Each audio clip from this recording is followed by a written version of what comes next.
saya awali. Assalamualaikum warahmatullahi wabarakatuh. Waalaikumsalam warahmatullahi wabarakatuh. Sebelum kita memulai pelajaran hari ini, ada baiknya kita untuk membaca doa terlebih dahulu. Doa mulai. Doa selesai. Oke, hari ini kita akan mempelajari tentang apa itu pengertian dari sejarah. Oke. Ada yang tahu sejarah itu apa? Coba Mbak Fitri, apa ya sejarah? Perkataan tentang masa lalu. Ya, betul sekali. Sejarah itu adalah suatu kisah pada masa lalu atau kisah yang sudah lampau. Jadi, sejarah menurut etimologi atau secara bahasa itu adalah sejarah berasal dari bahasa Arab, yaitu pohon. Oke, penggambarannya seperti ini. Kenapa dikatakan sejarah sebagai pohon? Oke. Pohon ini diartikan sebagai kehidupan, dan sejarah itu diartikan sebagai kehidupan juga. Sejarah. Oke. Jadi sejarah itu juga bisa diartikan sebagai silsilah. Kenapa dikatakan sebagai silsilah? Ada kaitannya dengan pohon. Yang pertama, akarnya. Akarnya itu bisa dikatakan sebagai masa lalu. Kenapa masa lalu? Karena jika kita hidup di sekarang ini tidak ada masa lalu, maka kita tidak akan hidup di masa yang sekarang. Nah, sama halnya seperti dengan akar. Jika tidak ada akar, maka tidak ada akan batang, tidak ada daun dan ranting-ranting. Maka dari itu sejarah diambil dari bahasa Arab, yaitu syajarah, yang artinya pohon. Oke. Kemudian sejarah itu memiliki tiga aspek waktu. Yang pertama, yang tadi yaitu masa lalu. Lalu yang kedua itu ada masa sekarang. Yang ketiga ada masa yang akan datang. Kita kembali kepada dimensi pohon tadi. Kenapa pohon dan sejarah digambarkan sebagai masa lalu? Yang pertama, saya sudah jelaskan tadi, akar itu digambarkan sebagai masa lalu. Kemudian batangnya itu digambarkan sebagai masa sekarang. Kemudian batangnya itu akan memunculkan dahan dan ranting-ranting. Nah, dan ranting-ranting ini digambarkan sebagai masa depan atau masa yang akan datang. Oke, baik. Dari sini kalian paham apa yang diartikan sebagai sejarah sebagai pohon. Oke. Baik, kita lanjut. Sejarah ini juga memiliki ruang lingkup. Apa sih itu ruang lingkup? Jadi, ruang lingkup itu adalah aspek atau pandangan kita untuk melihat sejarah itu dari mana. Yang pertama, sejarah sebagai peristiwa. Kenapa sih sejarah itu dikatakan sebagai peristiwa? Ada yang tahu? Oke, kayaknya belum tahu ini. Kenapa sejarah itu dikatakan peristiwa? Itu karena sejarah itu memang benar-benar terjadi pada masa lalu. Nah, itu yang disebut sebagai peristiwa. Sejarah sebagai peristiwa ini juga memiliki beberapa sifat. Yang pertama, itu ada objektif.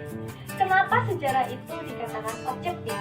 Karena sejarah itu memang terjadi fakta. Memang terjadi yang benar-benar terjadi pada masa lalu, tidak ditambah-tambahkan ataupun dikurang-kurangi. Sifat yang kedua itu unik. Kenapa dikatakan unik? Karena sejarah itu adalah tidak terulang kedua kali. Sejarah hanya sekali saja. Oke.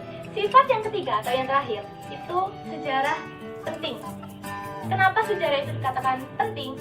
Karena sejarah itu bisa merubah seseorang. Maksudnya gini, masa lalu atau masa dahulu itu bisa mengubah diri seseorang di sekarang ini maupun di yang akan datang. Baik, yang kedua itu aspek yang kedua itu sejarah sebagai kisah. Kenapa dikatakan sejarah sebagai kisah? Karena sejarah itu adalah peristiwa-peristiwa pada masa lalu yang diceritakan kembali kepada masyarakat di masa sekarang ataupun di masa yang akan datang. Nah, itu disebut sebagai sejarah sebagai kisah. Oke. Sejarah sebagai kisah ini juga memiliki sifat, yaitu subjektif. Kenapa dikatakan subjektif? Karena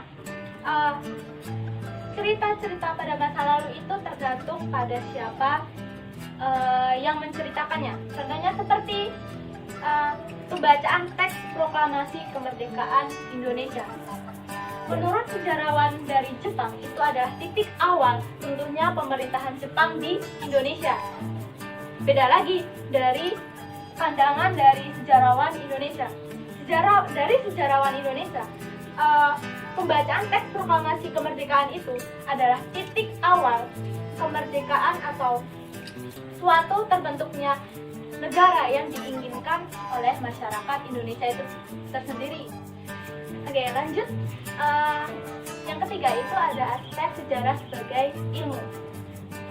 Kenapa sejarah itu dikatakan sebagai ilmu? Karena peristiwa-peristiwa pada masa lalu itu bisa dijadikan pembelajaran untuk manusia di masa sekarang maupun di masa yang akan datang. Nah, seperti itu. Paham? Oke, baik. Kalau sudah paham, kita lanjut ke aspek yang keempat. Yang keempat ini sejarah sebagai seni. Kenapa sejarah itu bisa dikatakan sebagai seni? Karena sejarah itu bisa diceritakan atau dimuat kembali dengan memasukkan unsur-unsur imajinasi manusia. Contohnya seperti film. Kalian pernah nonton film tentang Di Balik 98? Nah, oke, bagus. Nah, di situ kan diceritakan tuh peristiwa pada masa lalu atau peristiwa pada tahun 1998. Nah, itu ada apa dan tokohnya siapa? Nah, dijadikan sebagai film itu, walaupun tokohnya itu pengganti, tetapi kita bisa melihat atau membayangkan, oh jadi seperti ini nih, dulu tuh kayak gini. Contoh berikutnya itu ada cerpen, komik, dan di sini apakah ada yang belum paham? Sudah, oke. Di sini saya memiliki dua pertanyaan untuk kalian untuk mengetahui apakah kalian sudah paham atau belum yang saya sampaikan tadi. Ini saya akan membagikan pertanyaannya, lalu kemudian dijawab ya. Saya beri waktu 2 menit untuk mengerjakannya.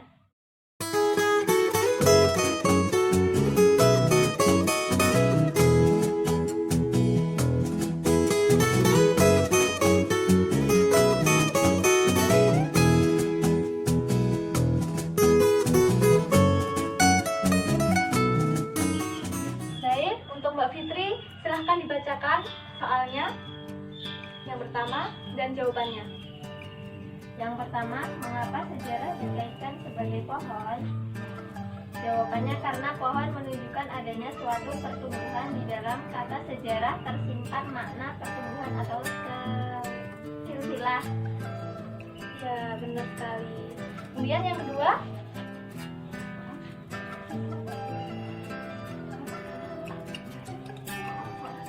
Jelaskan sejarah sebagai kisah memiliki sifat subjektif. Suatu peristiwa sejarah yang diceritakan oleh seseorang dapat memiliki sudut pandang yang berbeda dengan sudut pandang cerita peristiwa sejarah oleh orang lain. ya benar sekali.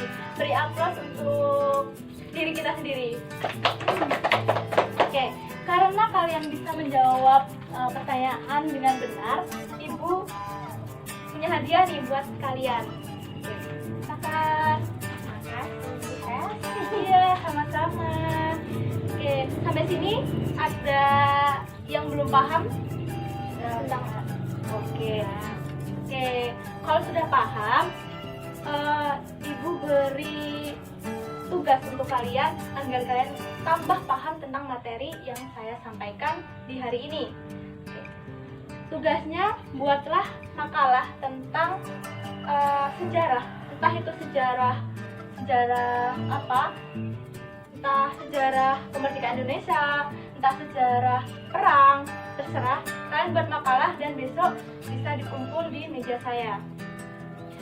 Ya. Oke, terima kasih. Saya akhiri. Wassalamualaikum warahmatullahi wabarakatuh. Waalaikumsalam.